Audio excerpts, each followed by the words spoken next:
आल Karachi realtors association का इजलास गुलिस्तान जौहर में मुनक़िद हुआ। इजलास में आल कराची रियल्टर्स एसोसिएशन के सदर एम रहमान और सेक्रेटरी इरफान आलम ने शुरा को FATF और आकरा से मुतल्लिक ब्रीफिंग दी। इस मौके पर सदर एम रहमान ने हुकूमत की रियल इस्टेट पॉलिसी पर इत्मीनान का इजहार भी किया।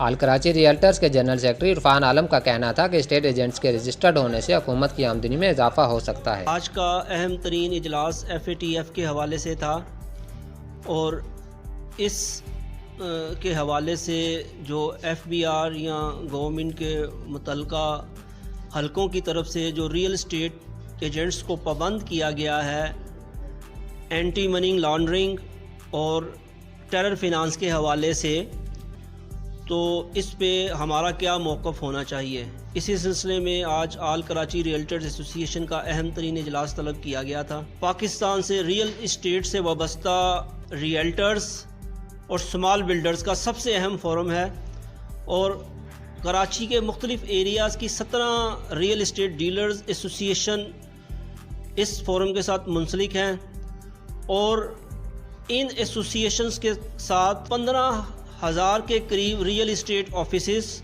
और हर ऑफिस में काम करने वाले लाखों को ब्रोकर्स वाबस्ता हैं। तो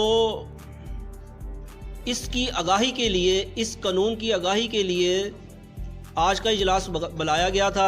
आल कराची रियल्टर एसोसिएशन के फोरम से FBR और जो भी इस कानून को अदारे मॉनिटरिंग कर रहे हैं उनसे तफसीली बातचीत करेंगे और एक ऐसा लाइहा अमल अपनाएंगे जिसमें हम सब की फलाह हो। इसमें कोई शक नहीं कि मौजूदा गवर्नमेंट रियल स्टेट के हवाले से जो दोस्ताना पॉलिसी अपनाए हुए है, ये पाकिस्तान की रियल स्टेट हिस्ट्री में ऐसी पॉलिसी अपनाई नहीं गई। तो इसी को देखते हुए इंशाअल्लाह ताला हमारी भी कोशिश है कि पाकिस्तान के मुआशी हालत की बेहतरी के लिए रियल इस्टेट सेक्टर का चलना बहुत ज़रूरी है। बिल्डर, डेवलपर, स्टेट एजेंट और प्रॉपर्टी डीलर, ये तमाम लोग उस क्राइटेरिया के अंदर आते हैं जो FATF का AML का कानून हम पर डाला गया है। तकलीफ़ देने वाले कानून से हम महफूज करने की आखिरी हद तक कोशिश करेंगे, लेकिन मैं आपको पहले भी बता दूं कि रियासत के ख़िलाफ़ कोई भी नहीं जा सकता। आप रियासत के ख़िलाफ़ किसी कीमत पे नहीं जा सकते। अगर किसी भी तौर पर अगर ये कानून नहीं टलता तो आपके पास फिर एक रास्ता रहता है और वो रास्ता है आगाही का, कि आपने अपने अंदर आगाही पैदा करनी है, आपने अपने अंदर इल्म और शऊर पैदा करना है और कारोबार कैसे लेके चलना है वो इंशाल्लाह फिर हम आपको बताएंगे। अगर आप इस कानून को हरगिज़ हर सूरत पे लाजिम लगाना ही चाहते हैं तो हमारे 3 मुतालबात हैं और उस तीनों मुतालबात की सूरत में ये कानून अमली तौर पर नाफिज अमल होने की शक्ल अख्तियार करेगा, वरना ये कानून किसी सूरत भी हमारे चाहने के बावजूद भी अमल दरामद नहीं हो सकेगा।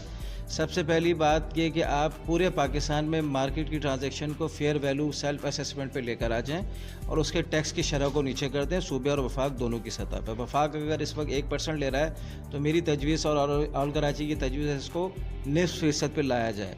इसी तरीके से सिंध हुकूमत जो इस वक्त टैक्सेशन ले रही है उसको भी जितनी भी मजमूई सतह अगर वो 3% है तो उसको 1.5% पे ले आए, ताकि पूरी ट्रांजैक्शन 2% पे फेयर मार्केट के ऊपर एक ख़रीदार को जो है वो देनी पड़े। कि हमें एक अथॉरिटी के तहत हमें पूरे कानूनी तहफ़्फ़ुज़ और हमारे हक जो हकूक़ हैं उनको शेल्टर फराहम किया जाए और वो शेल्टर हमारे लिए नहीं इतना ज़्यादा मौसर होगा। मैं यकीन दिलाता हूँ हुकूमत को कि हमसे अगर 100 रुपये का फ़ायदा होगा तो हुकूमत को उससे लाखों रुपए का फ़ायदा होगा कि एक स्टेट एजेंट आपका non paid tax collection worker बन जाएगा और एक सिस्टम के अंदर 1 क्लिक के ऊपर आपके पास पूरे पाकिस्तान में प्रॉपर्टी की ट्रांजैक्शन की आपके पास असेसमेंट हुआ करेगी और तमाम स्टेट एजेंट पाकिस्तान की उस रेगुलेटरी अथॉरिटी के अंदर रजिस्टर्ड होंगे। हर स्टेट एजेंट का डाटा, उसकी ट्रांजैक्शन का डाटा आपके पास जिस तरीके से रिटर्न फाइल होता है उस तरीके से आपके पास मौजूद हुआ करेगा। जितने भी बकौल हुकूमत के रियल इस्टेट इंडस्ट्री के अंदर जो ब्लैक मनी पार्क है उसका खात्मा हो जाएगा। तमाम पैसा ग्रे और ब्लैक से होकर वाइट में आ जाएगा। वेल्थ हमारी मार्केट में जितनी ट्रांजैक्शन के अंदर घूम रही है वो पूरी हमारी असेसमेंट में हुकूमत पाकिस्तान के पास आ जाएगी और उसके बाद रेवेन्यू मैं समझता हूँ कि कई 100 गुना इजाफा हो जाएगा। और ऑल कराची समझती है कि ये दूसरा हमारी तरफ से ये एक हमारी तजवीज़ है। तीसरी तजवीज़ हमारी ये है कि जब तक हम स्टेक होल्डर, जितने भी स्टेक होल्डर हैं पूरे पाकिस्तान में, ना सिर्फ ऑल कराची रियल्टर एसोसिएशन बल्कि पाकिस्तान में काम करने वाली जितनी भी रियल इस्टेट की नुमाइंदा तंजीमें हैं, जब तक वो इस कानून के हवाले से एक पेज पे आके हुकूमत के साथ मुत्तफ़िक नहीं होती हैं, हम ऐसे किसी भी कानून को मंजूर नहीं कर सकते, क्योंकि ना ये कानून इस वक्त अमली तौर पर नाफिज़ेबल अमल है। पाकिस्तान के जो ज़मीनी हक़ाइक़ हैं, जो लोगों के पास तालीमी शऊर है, जो लोगों के पास अवेयरनेस है, उसके तहत ये कानून आप अगर चाहेंगे बिना किसी तैयारी के तो आप वो नाफिज नहीं कर सकते। इजलास में आल कराची रियल्टर्स एसोसिएशन के अहदेदारान ने हुकूमत से मुतालबा किया कि वफाक और सिंध हुकूमत टैक्स की शरह में कमी करे और रियल्टर्स को एक अथॉरिटी के मातहत करके कानूनी तहफ़्फ़ुज़ फराहम किया जाए। कैमरामैन टीम के साथ अब्दुल वहाब, अवान 50 न्यूज़, कराची।